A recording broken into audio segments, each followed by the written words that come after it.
Our next speaker is yet again a world-class artist. We're so blessed to have amazing artists here with us today. Hueman, you met her earlier on our licensing panel, and she's coming back today, right now, to drop some more wisdom. So welcome, Hueman.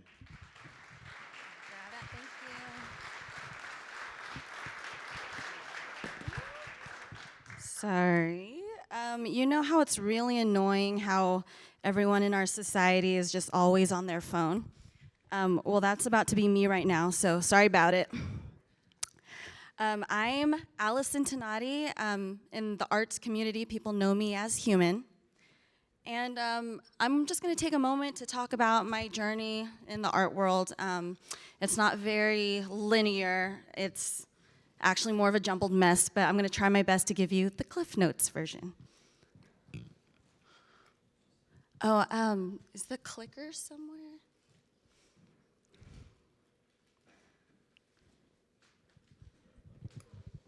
Thank you. Alrighty, so I'm going to start with my first self-portrait at 8 years old. I have always loved drawing. My mom said I started drawing when I was 1, and you can see by 8 I have already mastered all the technical skills required for photorealism. And just as much as I liked drawing, almost as much as I liked drawing, I liked writing. And writing was always very therapeutic for me. It helped me to self-reflect a lot, even as a young kid. It helped me to keep track of my goals and be accountable for them. So I actually have journals all the way from when I was 8 years old, and I still keep them now. So I'm actually going to share one of my favorite entries with you. December 19th, 1995. I know, I haven't wrote to you in a long time. A very long time. I'm in 4th grade now, so you better watch out, all you little motherfucking bitches, all right? I'm gonna turn 10 in 6 days. Only 7 more days till X-Christmas, and 6 more days till my B-Day. Wow! Love, Allison. And this is what a young thug looks like, by the way. So I actually grew up right outside of Oakland. I was just always surrounded by graffiti, and that was sort of where my fascination with street art started, street art and graffiti. I had an older brother, rest his soul. He passed away when he was 21. He was such a huge hip-hop head. He was a break dancer. He also liked to rap. And in true little sister style, I admired him. I loved everything about him. I wanted to love everything that he loved. And so he was into gangster rap. I was into gangster rap. That might explain the journal entry that you just saw. But he's actually the one who was like, hey, you like to draw. You might like graffiti. And I did. When I would see graffiti around the Bay Area, it was like seeing art in the wild. I would notice certain names on certain trains, and then I would see it again on the freeway and on overpasses, so it became like a game to me. Excuse me. Yeah, so it was a lot of fun, and yeah, like I said, it was just like seeing art in the wild. So by high school, I was trying to write my own pieces. I had my own little black books, and I went by the name Allison, because there's nothing that says underage like passion fruit liqueur. And I also got a copy of Photoshop and just started to really get into digital illustration and graphic design. And I started my own website, coded it all myself, and started to upload drawings and paintings, and just every once in a while just kept uploading it, and I kept this up for years until I was 18 and someone found my website and invited me to be part of my first group show in San Francisco. And it wasn't like a huge gallery. It was a very small group show, but I knew nothing about the gallery scene. I knew nothing about who artists were or what what a gallery show was like. So me going to this gallery opening was my first experience with it ever. And I was like, damn, art shows are cool. There's a DJ, and did you know they don't card you for beer here? So I was like, I want in on this scene. It was really cool. So after high school, I ended up moving to LA. I went to UCLA to study design media arts. And all the while I was freelancing as a graphic designer and a web designer. And all this time I was also showing in group gallery shows around LA. And just because I got into that one gallery show in San Francisco didn't mean that now the opportunities were flowing in, but I was so excited about that first opportunity that I was now seeking them out. I was looking for open calls and submissions. I was like actually looking on Craigslist. I was asking around with friends. So I knew that I wanted to be part of this scene. By graduation, I tried to, sorry, that's me, 2008, I think. So by graduation, I tried to start my own branding and graphic design studio in 2008 during the recession, and I failed miserably. I was having a lot of legal dramas, bad partnerships, just overall life drama. And I felt like a robot. I was constantly behind the computer. And I came to the realization that I didn't want to be a robot anymore. I was sitting there for 14-hour days. But what I really wanted to be doing was actually making art. I wanted to paint. And I wanted to paint full time.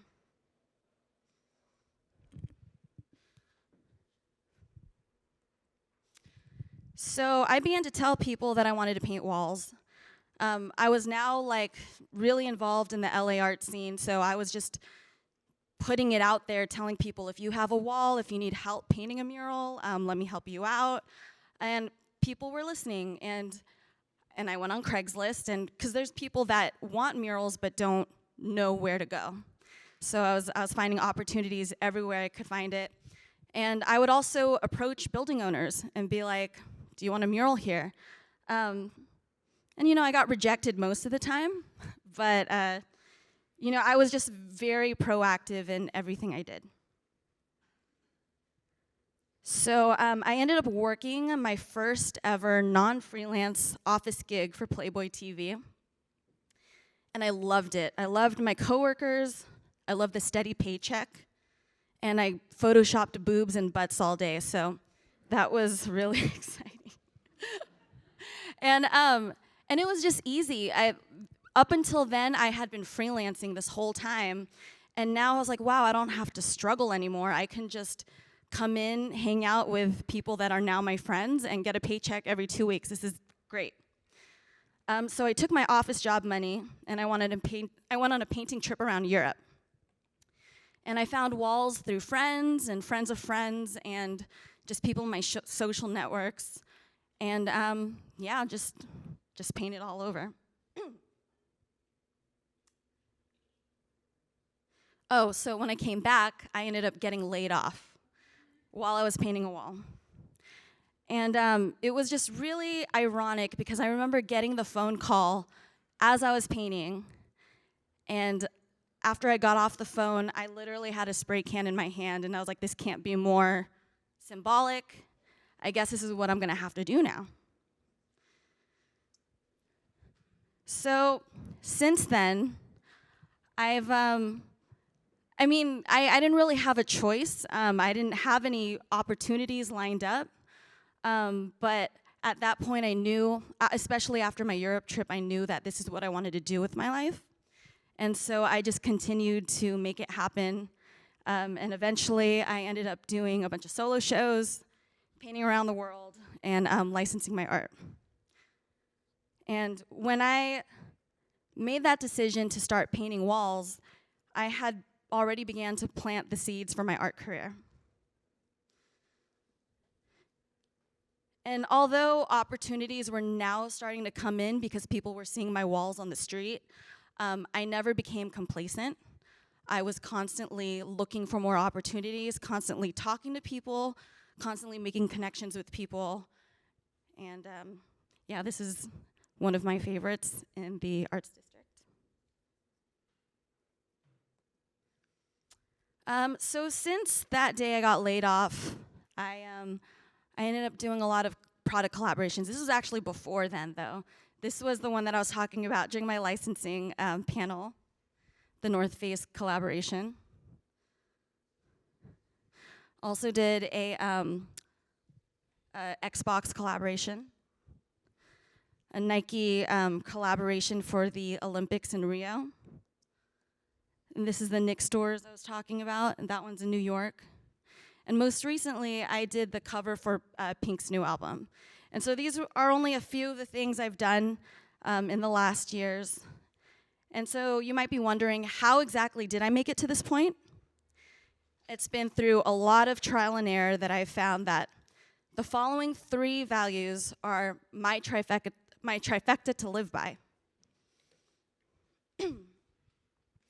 Sorry, I'm like getting over a cold and it's really annoying, so my throat keeps drying up. Sorry. All right, first one is make good art. It really goes without saying. It gets really awkward when people ask me to critique their portfolios, and or how they ask me how I've gotten certain opportunities, and then they send me their work, and I don't have the heart to tell them it's just bad. Just work on your work. Make sure it's strong before you even approach anyone with it, or you're gonna put them in the awkward position to tell you, you gotta work on it some more. So just make good art. I know it's easier said than done, but make good art. Unless, we live in LA, so you guys might have some famous friends, and if you do, just cling on to them. Make sure they tag you in their stories. No, but if you read Artsy, you might have seen this headline. Study finds artists become famous through their friends, not the originality of their work. And some of you might have seen it and been like, duh, of course. But we're not all in that position. We all don't have our own Aunt Becky's with $500,000 to bring us into certain circles. So your art better be undeniably good. Create every single day. Draw, write, brainstorm, whatever it is that you do, just do it every day. Because one of those moments is going to be the moment that leads to your next big moment, even if it comes further down the line. Also, get feedback from third parties. Even if their opinions don't matter to you, it'll help you see it'll give you insight into how others see you.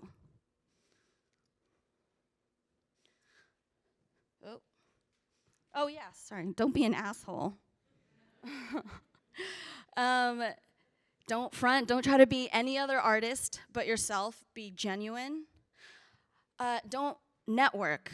Go out there, be part of the scene, go to art shows, talk to people, make genuine friends. Don't try to talk to people based on this mental hierarchy you have about, well, this person is the gatekeeper to this, so I need to make a beeline and talk to them. Just be genuine and just be like an active participant, and eventually people will know who you are, and on top of that, you get to make new friends, you know? Don't pester your favorite artists, curators, or gallerists and demand advice. I know you guys don't like it when your brother or cousin hits you up asking you for stuff. So what makes you think that asking a stranger to give you something is gonna work? So just you know, like, ask for help, but don't be a jerk. Treat everyone with respect. And if someone does come with an opportunity for you, respond to emails on time. Be nice to them. This is someone that's giving you an opportunity, and you have to respect everyone's time, and if they know that you're a good person to work with, they're gonna wanna spread the word to their friends, and that's just how your client base grows. Just do it. So this is the slogan for one of my favorite clients. Just research. Do a bunch of research. Research your favorite galleries, your favorite brands, your favorite artists, see who they're working with and who that person is working with, and just really try to make these connections yourself mentally. Come up with a marketing plan, a social media strategy. Educate yourself. If you can't afford a publicist, an accountant, a business manager, learn how to do all of these things yourself so that when the time comes to hire these people, you know what you're doing when you're managing them. Basically, run your own business in every aspect, and that'll help you to expand later on. If you aren't getting offers for stuff, make your own opportunities. My first official gallery show was at Hold Up Art in Little Tokyo, and I funded it all with Kickstarter. And I also used those funds to help pay a publicist. Shout out, Hijinks PR. And I met her through talking to a friend, Jim Mahfood, awesome artist. I met her through him, and I just knew that I had to make connections, so I was just talking to person after person after person. And so that partnership ended up going so well that I ended up asking her to be my manager. And so that ended up working out for me for about 3 years. We no longer work together, but she's still dope. But yeah, so I was just trying to be really proactive and link up with people and hoped that those collaborations would be mutually beneficial. Give away work for free. I know that's an unpopular thing to say, but don't give away your work to huge corporations that are trying to exploit young artists. Give away your work if you come across a project where, I don't know, it's something that'll help you really express a certain idea you have, and maybe they don't have enough money to give to you, but I'm just saying, don't think of everything as a monetary transaction, because sometimes it's those non-paid collaborations that end up becoming viral, or it'll lead to a next step. So, yeah, give away your work for free. A lot of the first murals I was doing for like 2 years were not paid. It was all on my own dime. Don't assume anyone is going to do the work for you. No manager, agent, or assistant. Earlier, I mentioned that I just signed a major licensing deal for a clothing collaboration. And this was with an agency I signed with 2 years ago. My contract ended this month. And they came to me with a deal like literally last month. So they didn't get me anything for 2 years. And then finally, before the contract is over, they found me something. So just because you might sign with someone, you might feel like, I found the right manager, I found the right agent. That's not necessarily true. They might not be able to find you anything, and you're gonna have to do everything yourself. And just keep working. Keep posting online, even if it's bad. Just keep doing it. Make sure that you're visible. Make sure that people know you're still alive and that you're still creating. I was never an overnight success. I just kept working until people noticed. And lastly, be patient, especially with yourself. Don't be so hard on yourself. My career has been 15 years in the making. Like I said, I started when I was 18 years old in a small gallery show. And despite having 9 solo shows under my belt and multiple commercial successes and product collaborations and all that, I'm still being called up and coming. So do the work, be patient, and don't be so hard on yourself. Thank you.